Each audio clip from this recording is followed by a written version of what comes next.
Keep my startup engineers ahead of schedule. You've just raised your funding, and now the work and the pressure mount. If your team doesn't execute, you'll be just another failed startup investors won't fund again. I know exactly how real that pressure is. One of our investors, Donald Ventures, insisted on a tranche in our deal terms. We'd get $6 million up front, but we'd only receive the other $6 million if we launched 5 products within 1 year. That fear drove our discipline. In today's video, I'll share the secrets we used to not only stay ahead of schedule, but get our products to market even faster. I hope you like it. Hi, I'm Brett. On my channel, I help early stage startup CEOs like you raise money and grow your startup.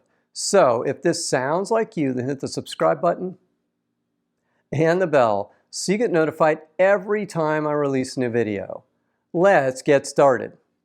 And let's start with the 5 killer mistakes you don't want to make. I've worked with a lot of startups over the years. These are the 5 killer mistakes I see too many startup teams make. We made one of these mistakes, which I'll explain in a bit.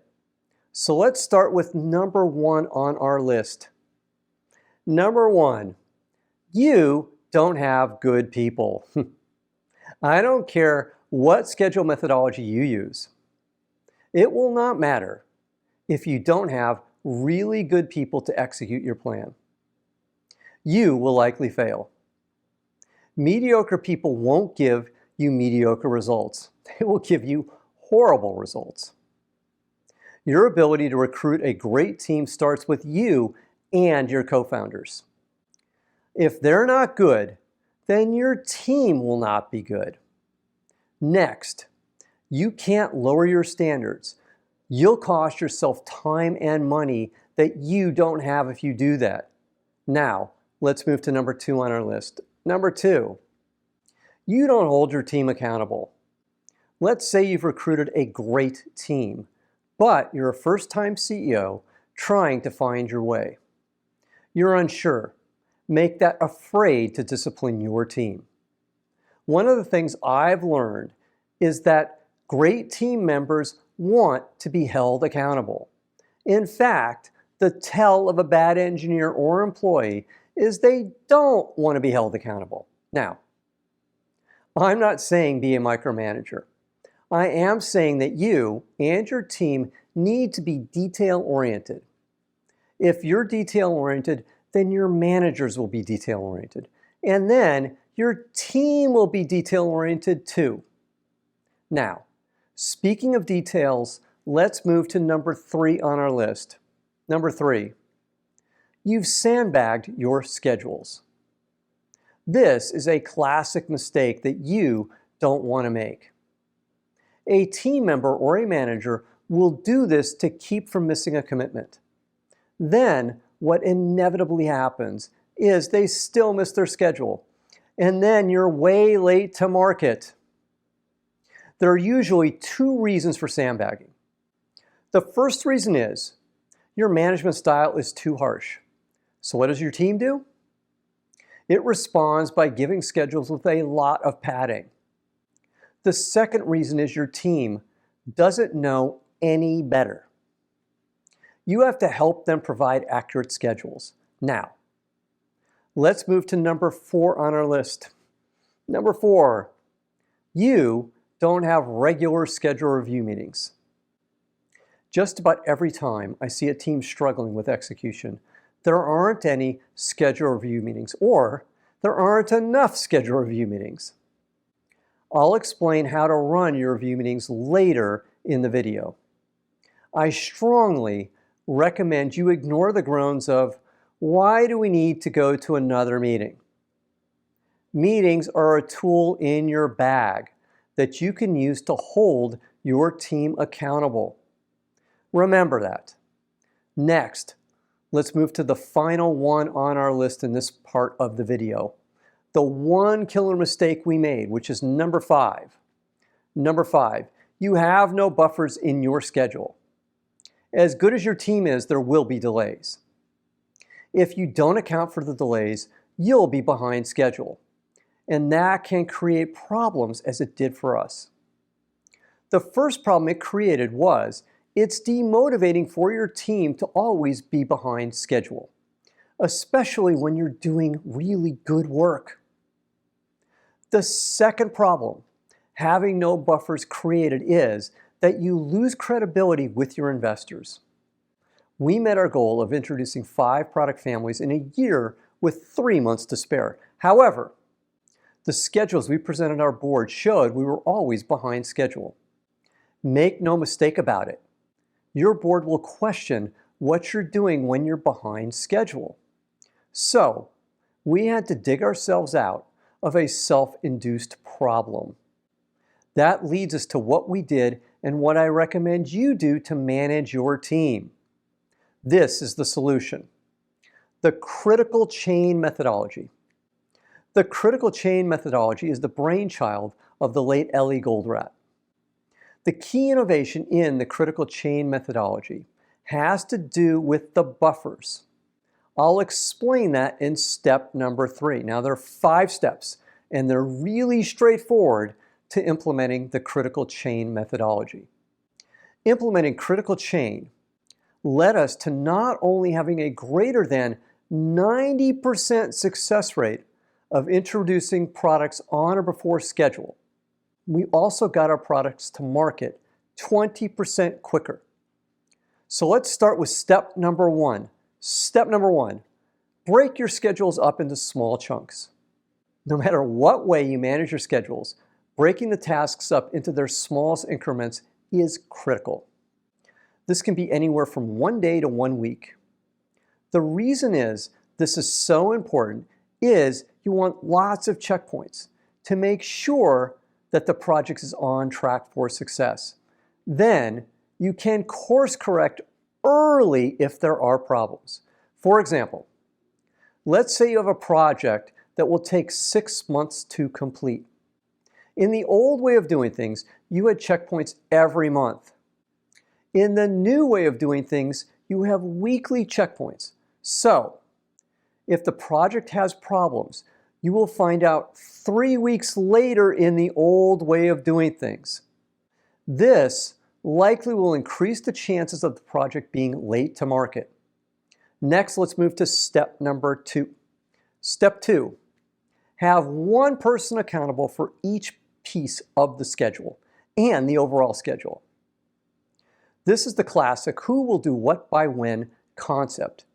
And it starts with only one who. In other words, there needs to be one and only one owner for each part of a project. And there needs to be one and only one owner for the whole project. You end up with finger pointing when there are multiple owners for any stage of the project or the whole project. If there are 2 people working on a piece of the project, you need to make one of them the owner of that stage.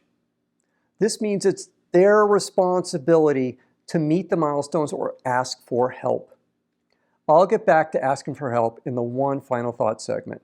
Next, let's move to step number 3. Step 3. Set the median time for each chunk of the schedule. When you create the overall schedule, you need to determine the time it will take to complete each section. You'll do this by working with the engineers and your CTO or VP of engineering if you have one. You don't want this time to be the best case because then there's no room for error. And you don't want this time to be sandbagged because that just introduces a delay. Instead, you want this to be in the center range. And you want to know what the likely variance or range from the median will be. This leads us to step number 4 in our process. Step 4, use buffers, but differently.